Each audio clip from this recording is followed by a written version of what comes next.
Hi, I'm Garm1, and this is Midgardia's cool crowdfunding show. I'm here today with Robin. How's it going? Hello, Garm. Thank you for having me on. Thank you for coming on. It's a pleasure to have you. So you're here to tell us about Loaded for Bear, so why don't you tell us a little bit about that?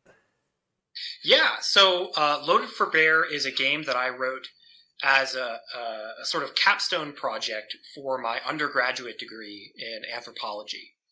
And while I was getting my degree in anthropology at Gallatin, which is at NYU, um, I we were really doing a lot of work with a technique called ethnography, which is where an anthropologist will approach a community or a group of people in a community and will do interviews and do participant observation and sort of enmesh themselves in this world, this community, to try and understand themselves better. And I noticed that when I was playing Dungeons and Dragons and other role playing games, in my off hours when I wasn't studying, a lot of times there was sort of like a fantasy ethnography going on where the players were like doing the same sort of ethnography techniques in this fantasy world. So they would interview the tavern keeper and, try to get a handle on the world in the same way. So I really wanted to write a game that focused in on that. A game specifically focusing on anthropology and ethnography. So that's what Loaded for Bear is all about. That's really interesting, because I've played a little bit of Dungeons and Dragons and other TTRPGs. I run a channel and everything. Uh, and like I used to live with somebody who was studying anthropology. I never drew that connection, so that's really cool. That's cool. Yeah, I feel like the more I start talking about it with other RPG players, the more I realize we all have these like tangential or adjacent connections to anthropology. Like, all of us, did a little bit of anthropology in undergrad, or have a roommate who is in anthropology, or and trying to really focus all that energy into one place. Make that connection happen in a more serious and concerted way. Is sort of my project. So I hope other people have similar epiphanies. Yeah, I mean, a lot of the people in the TTRPG space have like some connection to academia.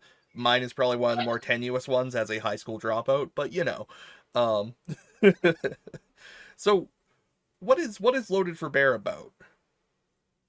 So the premise in Loaded for Bear is that the world is more or less mundane, except that for some reason, usually a metaphysical reason, um, communities are isolated and aren't connected to each other.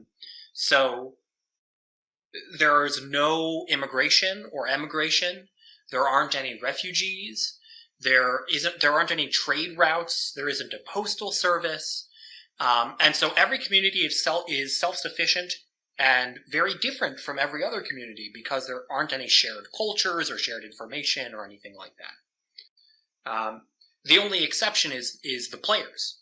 The players travel from community to community, and they're basically exiles. They're the only people without a home, and the only people who go anywhere else or meet anyone else. And so it forces the players into this anthropological role where every single town they encounter or city or nomadic group or whatever is completely foreign to them. And so in order to do anything in the game, really in order to survive, you have to do ethnography. You have to be an anthropologist. So that's the premise. Right, right. Uh, Kind of reminds me of the anime Kino's Journey, if you've ever seen it.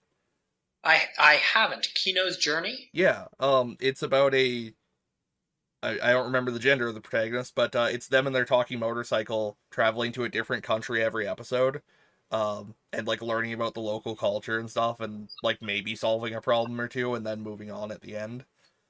Um, That's awesome.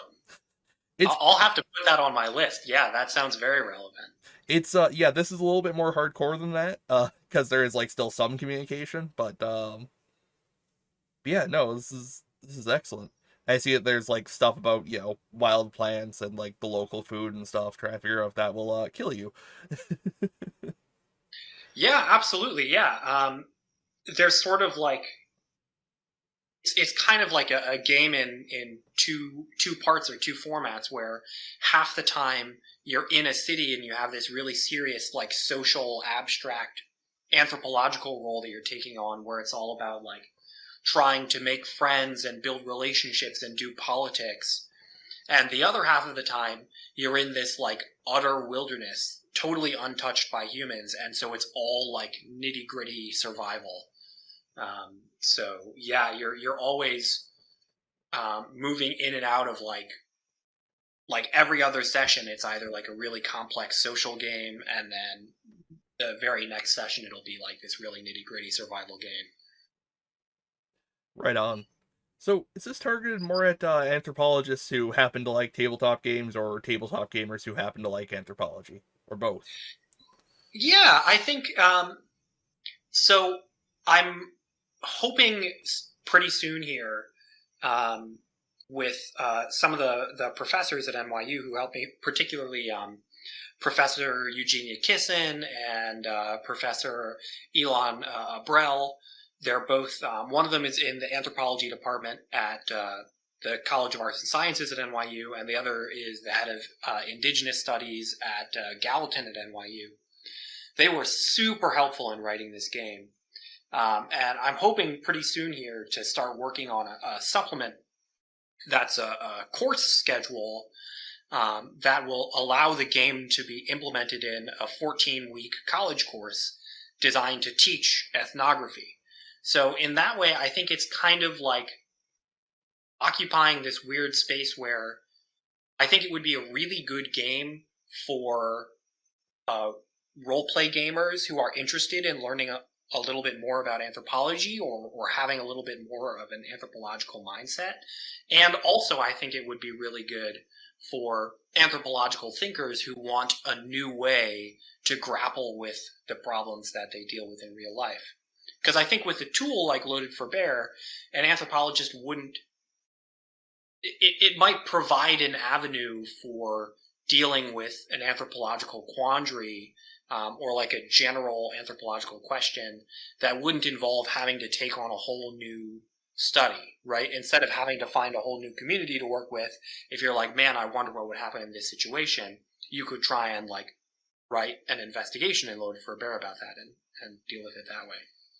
Right, and like most, training tools and education aids, it's also a much less dangerous environment, more to the community than the researcher generally. If you horribly screw things up, you're not gonna mess up like an entire group of people pretty much forever. Yes, exactly, exactly.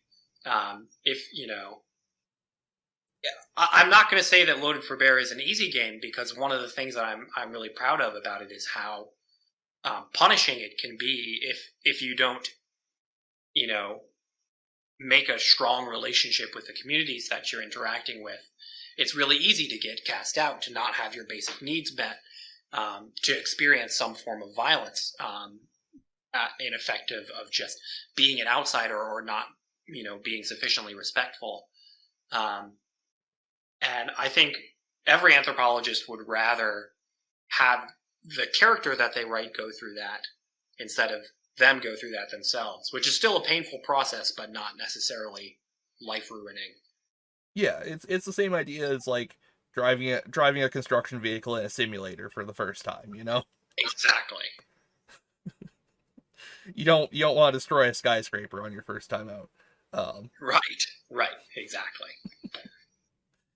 I, Yeah. Anthropology sim. I should rename this Anthropology Simulator 2022. yeah, get the farming sim font and everything. Yeah. I'd pick that up off the shelf, honestly. Yeah.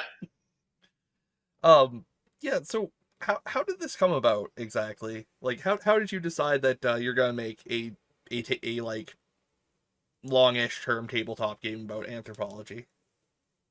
Yeah. I really had been interested in role playing games since I was like 8 years old. Um, And my dad started me on 4th edition Dungeons and Dragons, and then moved on to 5th edition, and I started listening to Friends at the Table.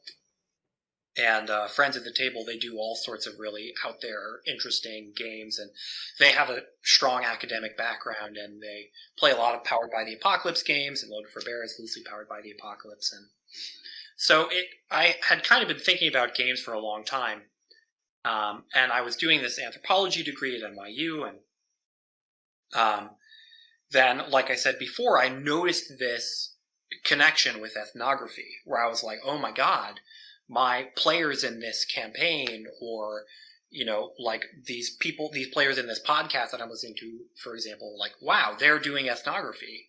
What if I write an ethnography game? So that idea had kind of been bubbling in my mind for a little bit, and one of the things that professors at Gallatin like to do, Gallatin, which is the sub college at New York University, they like to, for your final essay, you have an option to do an art project instead of an essay, like a multimedia art project instead of an essay. So I had this Professor Jacob Remus, who is a labor historian at NYU, and I was taking this class, Food and Nature in Cities, and it was all about urban studies with a relationship to the natural environment. So I had this idea bubbling for this game, and I was like, Professor Remus, what if I sketched out this game for my final project? And he was like, sure, go for it. I wrote it, and it was a very rough draft. It was kind of, I wrote it in, like 2 weeks, like cramming it for the last part of a semester. It was this very rough draft. It was full of typos. And Professor Remus was like, this is a super cool concept. It's kind of jokes. This is really not very up to a very thorough academic standard. And I was like, yeah, you're right. I wrote it in 2 weeks. Can't really write a whole game in 2 weeks. So for one of my classes in my senior year, instead of taking a class, I took a 4-credit independent study and just dedicated that whole academic year to working on the game. I got a grant from the Gallatin Undergraduate Research Fund, so that I had a little bit of funds to, hire artists to work on the handbook and to get some playtesters together and some recording equipment and stuff like that.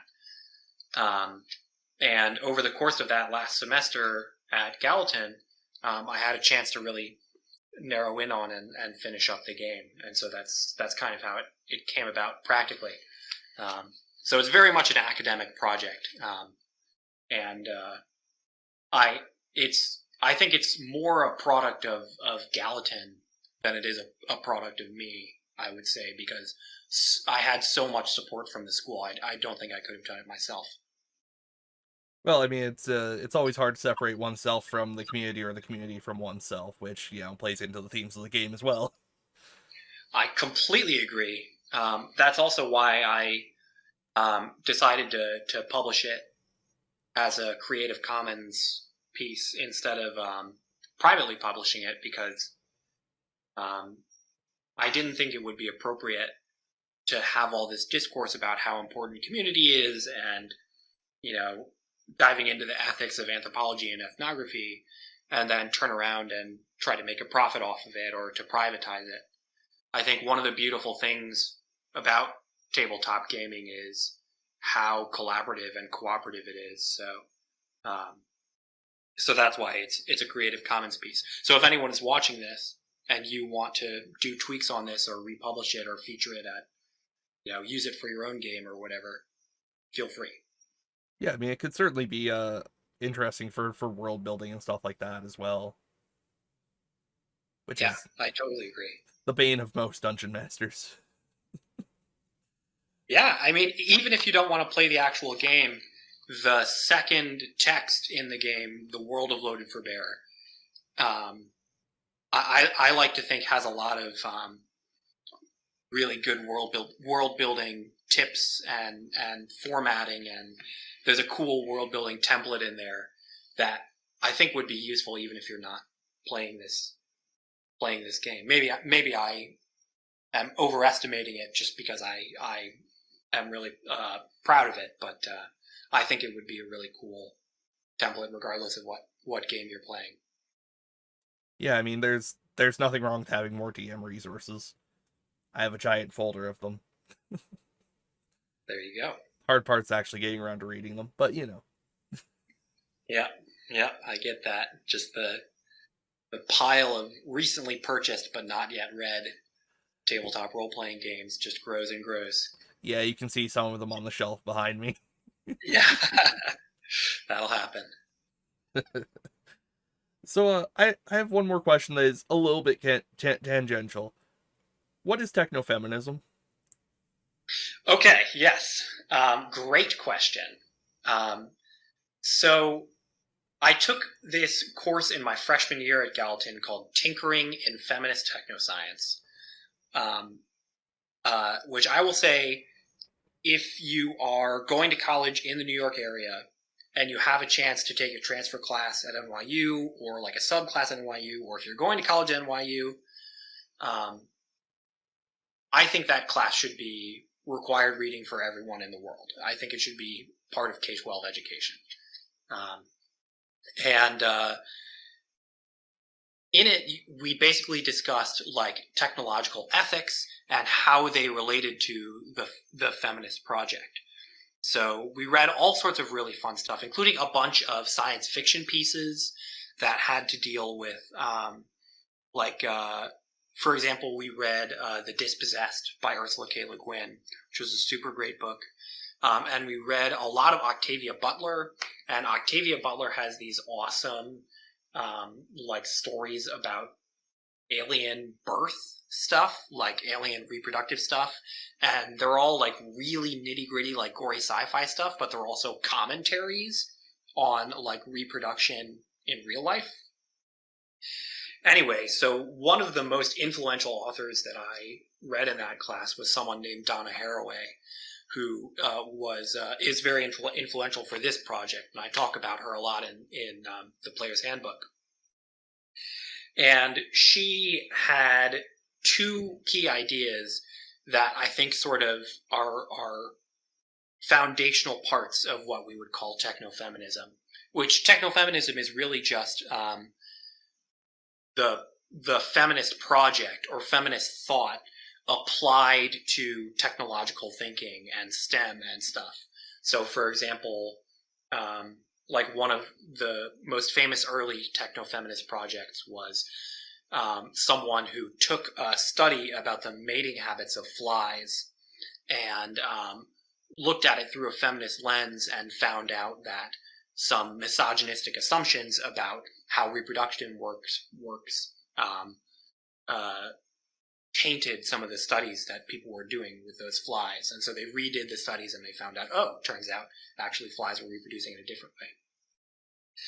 Anyway, so Donna Haraway had these two really influential core ideas to technofeminism. One of them being this idea of the cyborg. And the cyborg is basically just how difficult it is to really decide where a person starts and where the things a person are using ends. So, for example, if someone has a robot arm, like what part of them is machine and what part of them is human? Like if you really magnify it down to the level of the cell, where is the robot arm a part of them or not? I think if you asked a cyborg, they would say, yeah, my robot arm is a part of me, because I use it for everyday tasks, and it's a really important part of how they define myself. And Donna Haraway says, well, isn't that the same for people who wear glasses, or who ride bicycles, or who have pacemakers? We see all of these things as objects, but it might be more useful to understand them as like extensions of a person. And if you take this to its logical extent, then there isn't really a clear start and end point of where a person is. So, like, for example, this computer that I'm Skyping in on, to what extent is this computer a part of me? Well, I mean, I don't know. I use it every day. If I had a different computer, I think it would affect, for example, my experience with you right now. So this idea of the cyborg is her first contribution. The second one that I actually talk about in this book is this idea of situated knowledges, where she basically argues that a person's position, where someone is operating from, what someone's position is in society, for example, their class or their gender or their socioeconomic status, or even the friends they have or the college that they went to, for example, they can all affect the knowledge that they produce. So, for example, like I said, this book I think is really a product of Gallatin as much as it is a product of me. I think I would have written a totally different game if I had gone to somewhere else for college. Or, for example, if I was a black woman. If I was a black woman, I would have written a totally different game than Loaded for Bear. Because I would have been a different person and I would have had different life experiences. So, Donna Haraway is a techno-feminist author who had a really strong impact on this game. So there's techno-feminism 101 for you. I appreciate it, and there are a lot of really cool ideas in there. Like, I wear glasses sometimes, not always, but I wouldn't really consider them a part of myself. I used to have a magnet in my finger. It's currently right here in this jar. I had to get it removed, but I definitely would have considered that a part of myself because it was literally under my skin until I had to get it removed because the coating on it broke, which is not ideal. I have a replacement somewhere back there, but you know how it is. It's hard to get people to do that. But yeah, no, I can't really tell you exactly why I would consider one of these part of myself and not the other beyond I don't wear the glasses 24/7. I think that's totally fair. And I think that's a perfect example of like how complicated the cyborg is and how it's really, when you get to the nitty gritty of it, it's really a difficult project to say, where do I end and the rest of the world start? Can I ask why you had a magnet in your finger? Fun. That's all. I can lift things with it. You can kind of feel magnetic fields. Yeah, that's about it. Yeah. If you were like a carpenter, you could keep all your nails really handy. Exactly. Something like that. Yeah. Yeah. But even while typing on my keyboard, I could feel like the steel plate in the back of the membrane keyboard. Like I could feel that. There you go. I learned some things have strong magnets in them that I didn't know before. When my hand just like clanked against the bag button to cross the street, I'm just like, oh, good. I should use the other hand for that now. Sure. Well, there you go. Yeah. Yeah, no, and like I definitely subscribe to the idea that like your creative works do not just kind of come out of a vacuum. Like I'm from rural Alberta. That's reflected in a lot of the way that I write wilderness and stuff like that. Um, yeah, Perfect. no. Yeah. I can imagine like putting you and like someone who writes about like Death Canyon, for example. Like I can imagine both of you writing very different wilderness scenarios in your games. I would love to have to play a rural Alberta wilderness scenario. I think that would be really compelling. Trying not to like freeze to death and stuff like that. Yeah, I mean, it definitely comes up in some things I've written. Like I did do a specific like prairie based article for my stuff at 2 Minute Tabletop, and like it has a accumulating like counter for how much snow there is and how much that impedes your travel and stuff like that. That's Um, awesome. yeah. Um, but yeah, no, like Loaded for Bear looks really cool. I think it is a very valuable like contribution to the tabletop RPG space, and it's on itch.io for pay what you want, which is excellent. So if you're watching this, you should go download that and go read it, and then maybe read up on technofeminism as well. For sure. Yeah. Thank you so much for having me on. It was a really, really nice to have an opportunity to talk about this game. Yeah, and it was a pleasure talking to you, Robyn. Likewise. And yeah, that's everything for us. So have a good night. You too. I'm looking forward to watching this when it comes out. Thanks again. Yeah, for sure. All right, have a good night, everybody. Later.